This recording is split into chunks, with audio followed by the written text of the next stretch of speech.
Hi, എൻ്റെ പേര് Emmanuel Kurian. ഞാൻ ആലപ്പുഴ സ്വദേശിയാണ്. സൈലത്തിലെ സൂപ്പർ കിങ്സ് ബാച്ചിലെ ഒരു സ്റ്റുഡൻ്റാണ്.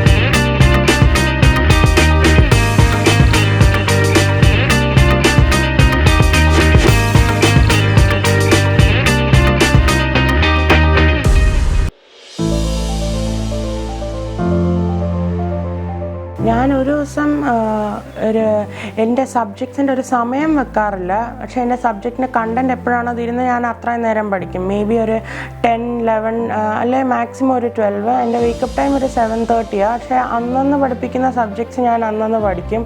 Xylem എനിക്ക് മെറ്റീരിയൽസ് ഒത്തിരി യൂസ്ഫുൾ ആയിരുന്നു. Xylem ഹാൻഡ് റിട്ടൺ നോട്ട്സ് എല്ലാ ടീച്ചേഴ്സിൻ്റെയും class, especially Ananthu sir, LK sir, എനിക്ക് ഒത്തിരി യൂസ്ഫുൾ ആയിരുന്നു. ഒരു ഡിസ്ക്രിപ്റ്റീവ് എക്സാം എഴുതുമ്പോൾ ആദ്യം നമ്മൾ ആ ഒരു ക്വസ്റ്റ്യൻ വായിച്ചിട്ട് അതിൻ്റെ ആൻസേഴ്സ് പോയിൻറ്റ്സ് നമ്മൾ ജസ്റ്റ് ഒന്ന് ഓർത്തെടുക്കണം. എന്നിട്ടൊരു ചെറിയൊരു ഇൻട്രൊഡക്ഷൻ കൊടുക്കുക. പിന്നെ അതെല്ലാം ഒന്ന് ഇലാബറേറ്റ് ചെയ്ത് എഴുതുക. ഈവൻ നമുക്ക് സമയം കിട്ടിയ ഓരോ ക്വസ്റ്റ്യൻ കഴിയുമ്പോൾ നമ്മൾ അണ്ടർലൈൻ ചെയ്യുന്ന ഏറ്റവും നല്ലതായിരിക്കും. ഒരു ഒബ്ജക്റ്റീവ് എക്സാം എഴുതുവാണെങ്കിൽ ടൈം മാനേജ്മെൻറ്റ് ഏറ്റവും കൂടുതൽ ഇമ്പോർട്ടൻറ്റ്. അപ്പോൾ ഒബ്ജക്റ്റീവ് എക്സാംസ് എഴുതുമ്പോൾ നമുക്ക് അറിയാവുന്ന ക്വസ്റ്റ്യൻസ് ഫസ്റ്റ് അറ്റൻഡ് ചെയ്ത് നമ്മുടെ സമയം ലാസ്റ്റത്തെ ഒരു ഹാഫ് ആൻ അവർ ഒക്കെ ഉണ്ടല്ലോ, അപ്പോഴത്തേക്ക് നമുക്ക് അറിയാൻ മേലാത്ത ക്വസ്റ്റ്യൻസ് ഒന്ന് ആലോചിച്ച് വർക്കൗട്ട് ചെയ്യണം. ഒരു 11th 12th പ്രിപ്പയർ ചെയ്യുന്ന സ്റ്റുഡൻറ്റ് ഫസ്റ്റ് ചെയ്യേണ്ട കാര്യം NCERT ഫുള്ള് പഠിക്കണം. NCERTയിലെ ഈച്ച് ആൻഡ് എവറി പോയിൻ്റ് ഇമ്പോർട്ടൻ്റാണ്. എൻ്റെ ടെക്സ്റ്റിൽ ഞാൻ ഓരോ പോയിൻറ്റും അണ്ടർലൈൻ ചെയ്ത് സർക്കിൾ ചെയ്യുമായിരുന്നു. അതിൻ്റെ കൂടെ നമുക്ക് അഡീഷണൽ എന്തെങ്കിലും ബുക്സോ റെഫറൻസോ ഒക്കെ ഹെൽപ്പ് ചെയ്യും നമ്മളെ പ്രീവിയസ് ഇയർ ക്വസ്റ്റ്യൻസ് പ്രാക്ടീസ് ചെയ്യുക. അതിൻ്റെ ഒപ്പം തന്നെ ഏറ്റവും ഇമ്പോർട്ടൻ്റ് Xylem ക്വസ്റ്റ്യൻസ് ഞാൻ ഒത്തിരി പഠിച്ചായിരുന്നു. എല്ലാ സബ്ജക്റ്റിൻ്റെ ഹാൻഡ് റിട്ടൺ നോട്ട്സ് അതൊക്കെ ഒത്തിരി ഒരു അഡ്വാൻസ് ലെവലിൽ ഇപ്പം ബോർഡ് എക്സാമിന് ക്വസ്റ്റ്യൻ വന്നാൽ നമുക്ക് ഒത്തിരി ഹെൽപ്ഫുൾ ആയിരിക്കും Xylem എല്ലാ മെറ്റീരിയൽസും. നീ എന്താ മാത്സ് എടുത്ത് പോകാത്ത, നീ എന്താ? അപ്പോൾ അവരോട് പറയും മാത്സ് എടുത്ത് എനിക്ക് ഡോക്ടർ ആകാൻ പറ്റുമോ? ഇല്ലല്ലോ.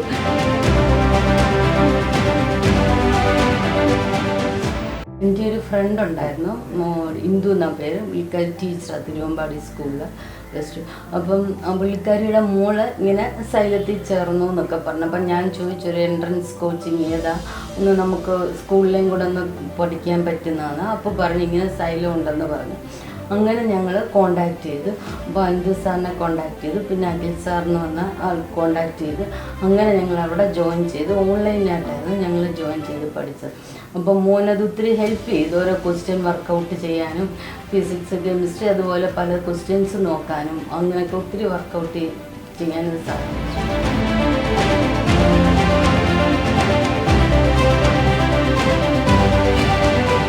അതെ, ഗ്രാൻഡ് മദർ ഇൻസ്പയർ ചെയ്തിട്ടുണ്ടായിരുന്നു ഡോക്ടറാണ്. മോൻ നന്നായിട്ട് വർക്ക് ചെയ്യുമായിരുന്നു. പ്രത്യേകിച്ചും +1 +2 ആയപ്പോഴത്തേക്കും നന്നായിട്ട് പഠിക്കുമായിരുന്നു. SSLCക്കും പഠിക്കുമായിരുന്നു. ഞാൻ വാച്ച് ചെയ്യും പഠിക്കുന്നുണ്ടോ ഇത്രയും. എന്നാൽ സയൻസിൽ അവനാണ് ഫസ്റ്റ്, അതാണ് എനിക്ക് മനസ്സിലായത്. മറ്റേ സബ്ജക്റ്റ് ഡിഫറൻ്റ്, അവനെടുത്ത 2 മാർക്കല്ലേ കുറഞ്ഞുള്ളൂ. സാരമില്ല.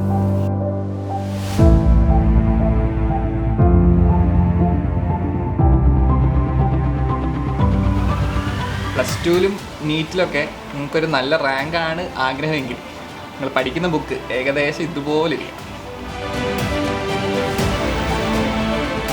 ഞാൻ ഇരുന്ന വർഷങ്ങളോളം ഗിറ്റാറൊക്കെ പ്ലേ ചെയ്യുന്ന റെക്കോർഡിങ്ങും പരിപാടിയും. അപ്പം മോനെ അങ്ങനെ വയലിന് വിട്ട് കുറച്ച് കഴിഞ്ഞ് മോൻ എന്ന് പറഞ്ഞ് അച്ഛാ ജീവിതത്തിൽ ഇതിനേക്കാളും വേറെ ബെറ്റർ തിങ്സ് ടു ഡു, ഞാൻ എൻ്റെ ടൈം വേസ്റ്റ് ചെയ്യുന്നില്ല ഇതിൻ്റെ കുറേ ആ സമയം കൊണ്ട് ഞാൻ പഠിച്ചൊരു നിലയിലൊക്കെ നോക്കട്ടെ.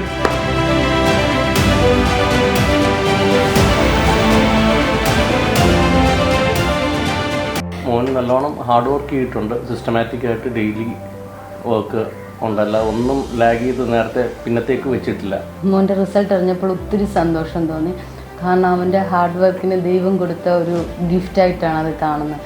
അവൻ ആദ്യം മുതൽ +2 സ്റ്റാർട്ട് ചെയ്തപ്പോൾ മുതൽ അവൻ സിസ്റ്റമാറ്റിക്കായിട്ട് പഠിക്കുകയും റെഗുലറായിട്ട് അന്നന്ന് ചാപ്റ്റേഴ്സ് പഠിക്കുകയും ഒക്കെ ചെയ്യുമായിരുന്നു. അത് പഠിച്ചു കഴിഞ്ഞിട്ട് അവൻ കിടക്കുകയുള്ളായിരുന്നു. അതിപ്പോൾ ചിലപ്പോൾ 12 മണി, ചിലപ്പോൾ 1 മണി, ചിലപ്പോൾ 1:30. ആ ടൈം അവന് പ്രശ്നമല്ല, അത് തീർത്തിട്ട് അവൻ കിടക്കുകയുള്ളായിരുന്നു. അതുപോലെ തന്നെ എണീക്കുന്ന കാര്യത്തിൽ നമ്മൾ രാത്രി ലേറ്റായിട്ട് എടുത്ത് ചിലപ്പോൾ ലേറ്റായിട്ട് എണീക്കത്തുള്ളായിരുന്നു.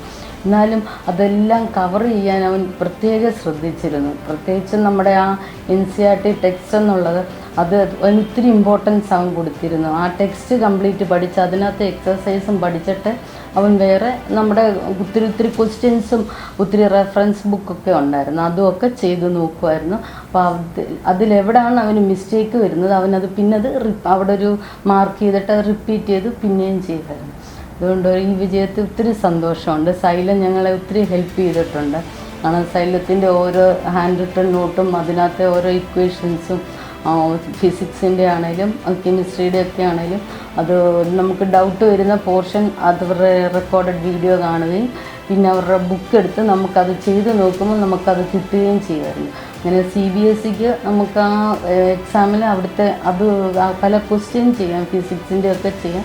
അത് ഒത്തിരി ഉപകരിച്ചിട്ടുണ്ട്. അതുകൊണ്ട് Xylemത്തോടും എല്ലാവരോടും ഞങ്ങളുടെ നന്ദി അറിയിക്കുന്നു.